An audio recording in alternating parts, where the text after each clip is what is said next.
vitesse et invisibilité de l'ennemi. Admettons une minute que nous soyons en guerre contre un ennemi invisible, qui frappe sans se montrer. Nous aurons même bien des difficultés à l'admettre, au point qu'il faudrait la manifestation d'une police pour que nous restions chez nous, à l'abri.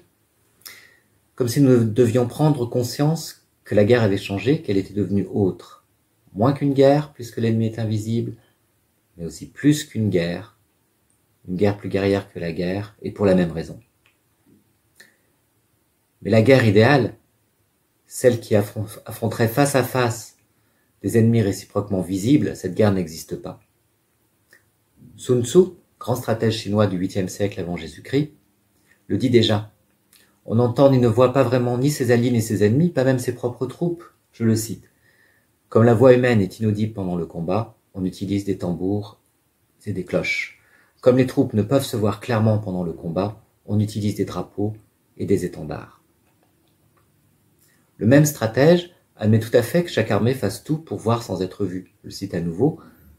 Tantôt nous fabriquons des pattes d'animaux artificiels et nous les chaussons, tantôt nous adaptons à nos couvre-chefs des oiseaux factices et nous nous cachons tranquillement dans les buissons épais. Ensuite, nous prêtons l'oreille aux sons lointains et nous clignons des yeux pour mieux voir. L'attaque réussie repose ainsi sur la dissimulation, également et déjà sur l'usage des services secrets, et tout converge vers une vitesse qui rend l'attaque invisible. Je cite Sun Tzu. En campagne, soyez rapide comme le vent. Aussi insondable que les nuages, déplacez-vous comme la foudre. Ou encore, une attaque peut manquer d'ingéniosité, mais il faut absolument qu'elle soit menée avec la vitesse de l'éclair.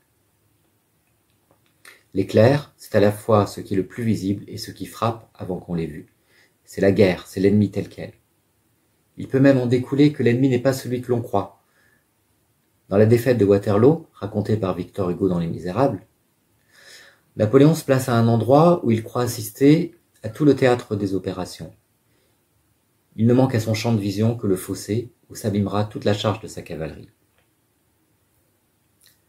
La guerre a donc toujours été, elle reste aujourd'hui un problème qui lie indissociablement la vue et la vitesse.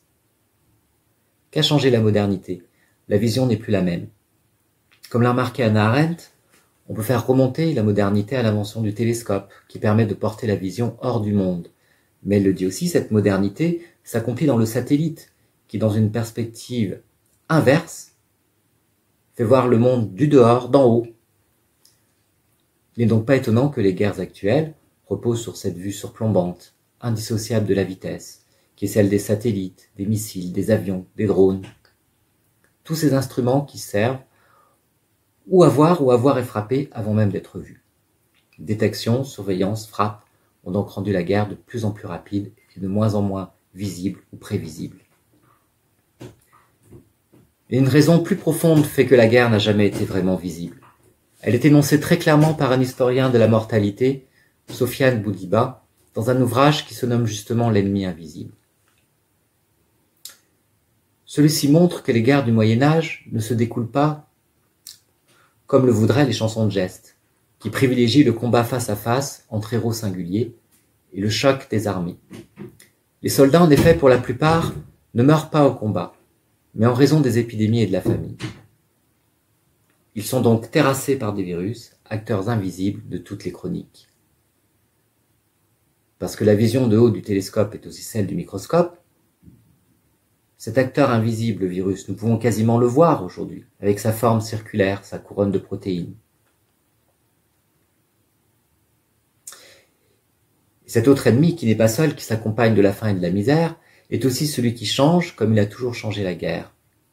Il est aussi celui qui fait, et a toujours fait, que la guerre est autre chose qu'une guerre. Bien sûr, d'un point de vue guerrier, militaire, nous souffrons actuellement d'un cruel déficit de vision. De même que la vision de l'avion fait voir les villes, mais non les humains. De même qu'elle ne montre que des villes désertes, inhabitées, voire déjà détruites, avant de l'être par la bombe que lâche un bombardier. C'est ce que dit Gunther Anders. De même, la vision microscopique du virus ne fait que confirmer l'impossibilité de voir. Et c'est d'une manière tout aussi énigmatique que la ville devient pour tous les confinés qui la voient de leurs fenêtres aussi déserte qu'elle pourrait l'être depuis un avion. La télévision peut alors entrer à l'intérieur des hôpitaux, montrer les médecins s'affairer, les malades. Elle ne peut pour autant montrer le virus, pas plus qu'elle ne peut montrer ce que les médecins et l'ensemble des soignants voient, puisque seuls voient des malades mourir. Ils le voient souvent avec une rapidité qui les prend de court et les traumatise. Se voir mourir, auquel nous sommes normalement voués autant qu'à la mort, auquel seul le corps médical aujourd'hui n'échappe pas, est aussi le point aveugle impossible à montrer et insoutenable de tout ce qui aujourd'hui se montre à la télévision. Tous exposés d'une manière invisible au virus, nous comblant alors faussement l'invisibilité de cette maladie par une surexposition aux écrans, montrant quelques hommes politiques et médecins eux-mêmes surexposés. Pendant ce temps, tout se joue ailleurs, non dans la guerre, mais dans une lutte invisible, constante, de milliers de femmes et d'hommes confrontés journellement à la maladie.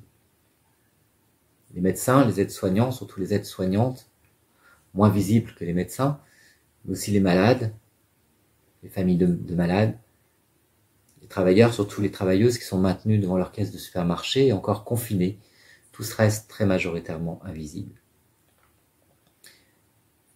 Bien différente de la majorité silencieuse convoquée par la droite et l'extrême droite dès qu'il s'agit non de faire parler les morts, mais de parler à la place des vivants, la majorité invisible ne demande pas à ce qu'on parle pour elle, ni même à être vue. En fait, elle n'est rien d'autre que la multitude d'êtres singuliers qui peuvent en fait se voir, singulièrement, qui ne se dissimulent pas, qui ne se cachent pas, et qui ne se montrent pas non plus. N'est-ce pas cela la démocratie ?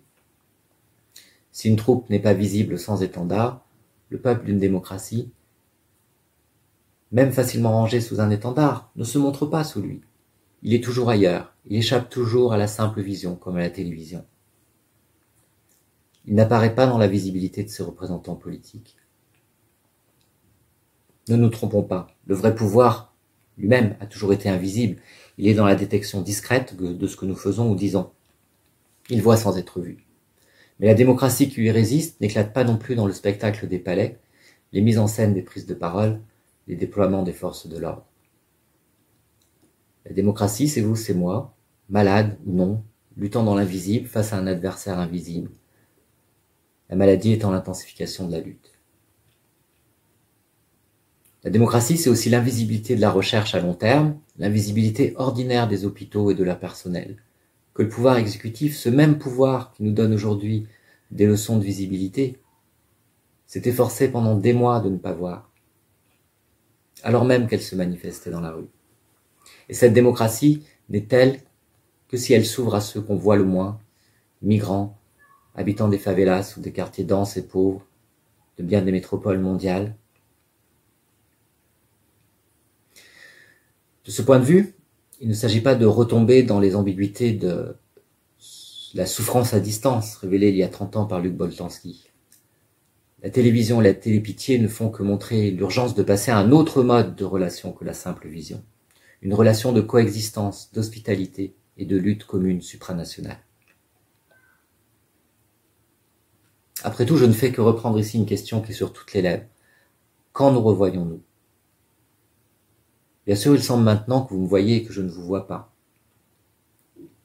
Mais même dans notre usage intensif de Skype, de Zoom, etc., nous pouvons nous voir, semble-t-il, réciproquement. Nous savons bien que nous ne nous voyons pas vraiment, tandis que la présence de la maladie fait que nous ne savons même pas si nous nous reverrons. Il faudrait toujours repartir de là pour faire la différence invisible entre se voir et se voir par écran interposé et se voir vraiment. Car se voir vraiment, c'est désirer ou admettre une coexistence qui dépasse tous les autres sens, qui dépasse la simple vision de tous les autres sens, et va jusqu'à l'existence, jusqu'à la chair, bien au-delà de la guerre qui de fait tue sans voir ce qu'elle tue, ne voit que des explosions sur des écrans.